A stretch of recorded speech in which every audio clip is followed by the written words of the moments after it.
Okay, let's dive in. We've all been there, right? That moment. You've just finished a meal, maybe one you were really looking forward to, and then That fiery feeling starts creeping up your chest. exactly that awful sour taste. And you're immediately thinking, where are the antacids? Yeah. Just hoping to, put out the fire. It's such a common experience. So many people deal with this. But what if? Mm. What if the way we think about it is, well, fundamentally wrong? What if that burn isn't caused by too much stomach acid? What if it's actually the opposite? Precisely. What if it's a sign of too little acid? Mm. It sounds weird, I know. It does seem counterintuitive at first glance. So in this deep dive, we're going beyond just the symptoms of acid reflux. We want to explore this alternative understanding. Our mission today, really, is to unpack why reflux happens based on this idea, and maybe look at what truly effective solutions might involve for you. Okay, so acid reflux, basically. Mm. It's stomach acid getting up into the esophagus where it definitely shouldn't be. Right, that pipe leading down to your stomach. There's a little muscular valve at the bottom, the lower esophageal sphincter, or LES. And its job is to clamp shut and keep the stomach contents, including that strong acid, down in the stomach. Exactly. When that valve doesn't close properly or it opens when it shouldn't, acid splashes back up. That's the reflux. But here's the twist we're exploring.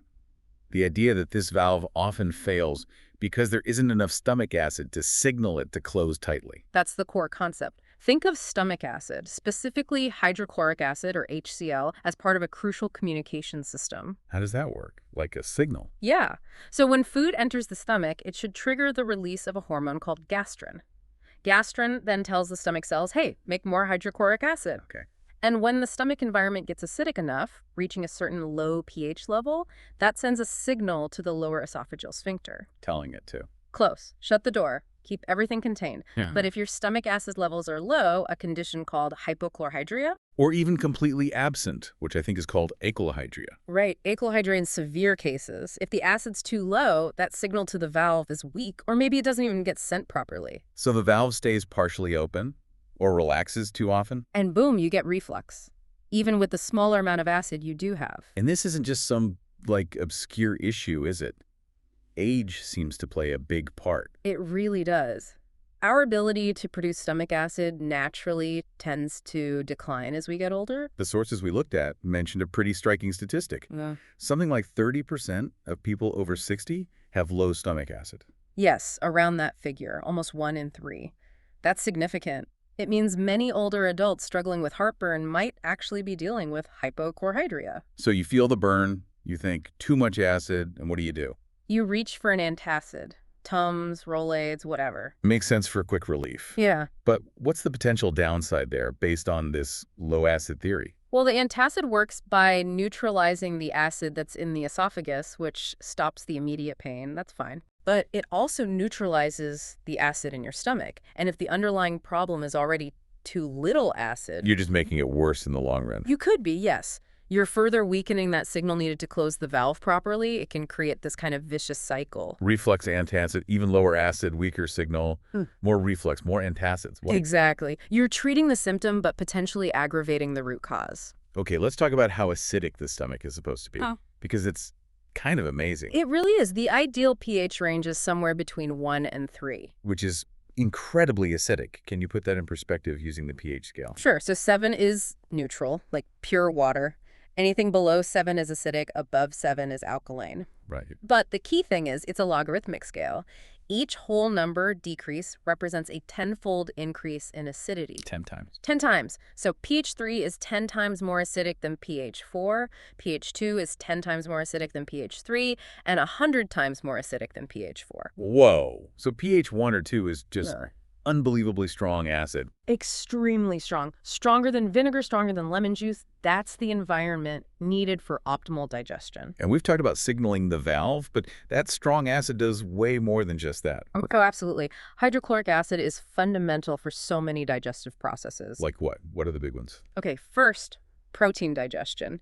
HCl starts breaking down complex proteins from your food into smaller pieces, preparing them for enzymes to finish the job later. So without enough acid, protein digestion suffers. Definitely. You might feel heavy or bloated after protein-rich meals. Second, mineral and vitamin absorption. Which one specifically? It's crucial for absorbing minerals like iron, calcium, zinc, magnesium. And also essential vitamins like B12, folic acid, and even vitamin C. So you could be eating all the right foods but still become deficient if your stomach acid is low. Precisely. The acid is needed to liberate these nutrients from food and convert them into forms the body can actually absorb, especially B12. Okay, protein, nutrients. Yeah. What else? I think you mentioned something about microbes. Yes, a huge one. That intensely acidic environment is like a sterilization chamber. It kills off most of the potentially harmful bacteria, viruses, fungi, parasites that you inevitably swallow with your food and water. Like a gatekeeper for the rest of the digestive tract. Exactly. If the acid is weak, more of these bugs can survive the passage through the stomach and potentially overgrow further down, especially in the small intestine. Is that related to SIBO?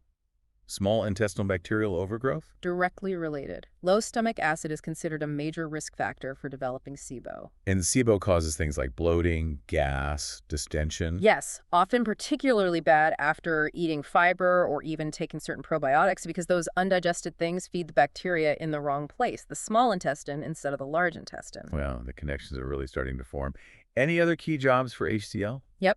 It also triggers the release of bile from the gallbladder. What should we need for? Fat digestion and absorption. Bile emulsifies fats. It's also crucial for absorbing fat-soluble vitamins A, D, E, and K, and important fats like omega-3s. So low acid can mess up fat digestion too. It certainly can. And one more. It stimulates the pancreas to release its own digestive enzymes. Ah, the enzymes that break down carbs, fats, and proteins further down. Those are the ones. The acidic chyme, that's the partially digested food mixed with acid, entering the small intestine is the signal for the pancreas to get to work. If the chyme isn't acidic enough, The pancreas doesn't get the message properly. the signal is weaker, enzyme release might be insufficient, so the whole downstream digestive cascade gets disrupted. It's incredible how central this one thing stomach acid is. What about H. pylori, that common stomach bacteria? Right, Helicobacter pylori. Many people have it. In a healthy acidic stomach, it usually coexists fairly peacefully. Right. But in a low-acid environment, H. pylori can sometimes overgrow and become more problematic, potentially contributing to inflammation or ulcers. Sufficient acid helps keep it in check. Okay, so we need good acid levels. Now, what about stress? We hear a lot about stress and digestion. Yeah. How does that link into this reflex picture? Big connection there. It's all about the nervous system. We have two main modes, rest and digest, which is the parasympathetic system. That's when digestion works best. Right. And then there's fight or flight, the sympathetic system, when you're stressed, anxious, rushed. Fight or flight takes over. Exactly. And that system actively shuts down digestive processes, including the production of stomach acid and the proper function of that esophageal sphincter. So being stressed while you eat could directly trigger reflux, even if your baseline acid production is okay. Absolutely. Your body is basically saying, not time to digest, time to run from the tiger, even if the tiger is just a deadline or an argument. That makes so much sense. Eating in a calm state is crucial. Now, what about building blocks? What do we actually need to make hydrochloric acid? Good question. The body needs specific raw materials. Zinc is a really important one. Zinc, And zinc deficiency is surprisingly common. Another key component is chloride. which we get mainly from. Salt. Primarily from salt, yes. Sodium chloride. So adequate, good quality salt is important. And potassium also plays a vital role in the cellular pumps that secrete the acid. So deficiencies in zinc, chloride, or potassium could actually be a root cause of low stomach acid for some people. They could certainly contribute. Yeah, it shifts the focus to ensuring the body has the necessary ingredients. This really reframes the whole issue. Instead of just blocking acid, maybe we should be supporting its production. Yeah. Now, there was a weird point about calcium antacids, something counterintuitive. Yes. There's some thinking, though it's complex, that very high calcium intake, sometimes from pounding lots of calcium-based antacids, might lead to high blood calcium levels or hypercalcemia. Okay. And through some hormonal pathways, hypercalcemia itself might potentially interfere with the lower esophageal sphincter function, possibly worsening reflux in some cases. Huh. So too much calcium could paradoxically make things worse sometimes. It's a possibility worth being aware of, especially with heavy, long-term antacid use. Definitely something to discuss with the doctor if that applies to you. Good point. And what about the stronger drugs? PPIs, proton pump inhibitors, lots of people are on those long term. Right. Drugs like omeprazole, lansoprazole, they are very effective at drastically reducing stomach acid production. Which provides relief, clearly. It does, and they definitely have a place for certain conditions, especially short-term or for severe erosive esophagitis. But the concern is about long-term, indefinite use. Because of potential side effects. Yeah. Because stomach acid is so important, suppressing it long-term has been linked to potential issues. Things like increased risk of certain gut infections like C. difficile, potential nutrient malabsorption issues like B12 or magnesium, maybe impacts on bone health leading to fractures, some kidney issues. It's a growing area of research. So again, it highlights the potential benefit of addressing the reason for the reflux, if possible, rather than just shutting off the acid forever. That's the ideal, yeah. Trying to restore normal function. Okay, so if someone suspects low stomach acid might be their issue, what's the plan? How can you actually work on, building it back up? One approach suggested in the material we looked at involves using betaine hydrochloride or betaine HCl supplements. Okay, how does that work? You just take it. There's a specific method often recommended, sometimes called titration. The idea is to find your individual dose. Titration?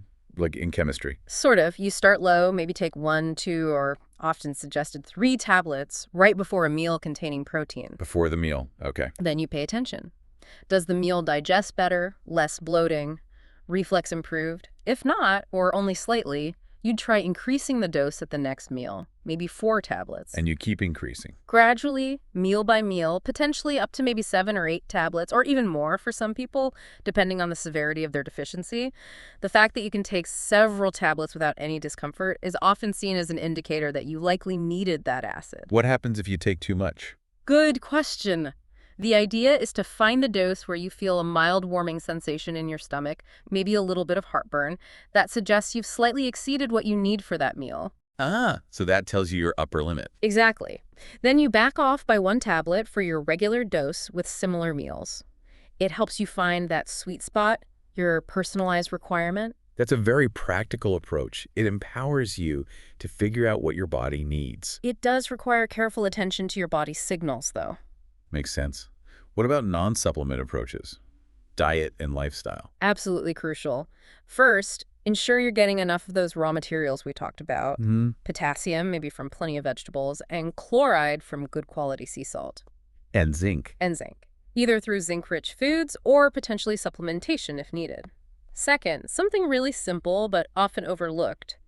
Chew your food thoroughly. Mom was right. She really was. Especially if stomach acid is low, breaking food down mechanically in the mouth takes some burden off the stomach. Good tip. And the stress thing. Definitely revisit that. Managing stress, eating in a relaxed state, activating that rest and digest system is vital. Don't eat on the run or when you're upset. So bringing this all together, for you listening, the big takeaway, the potentially mind-blowing idea, is that your acid reflux, that burn, it might actually be screaming, not enough acid, rather than too much. Exactly. It flips the common understanding on its head. And recognizing that possibility opens up a whole different way of thinking about solutions. Moving beyond just symptom suppression with antacids or even PPIs long-term, and towards actually supporting your body's natural digestive fire. Supporting health rather than just managing dysfunction. It really makes you think, doesn't it? How many other health challenges might be commonly misunderstood, where maybe the standard approach isn't getting to the root cause? It's a great question. It encourages a deeper curiosity about how our bodies actually work and questioning some of the conventional wisdom we often take for granted.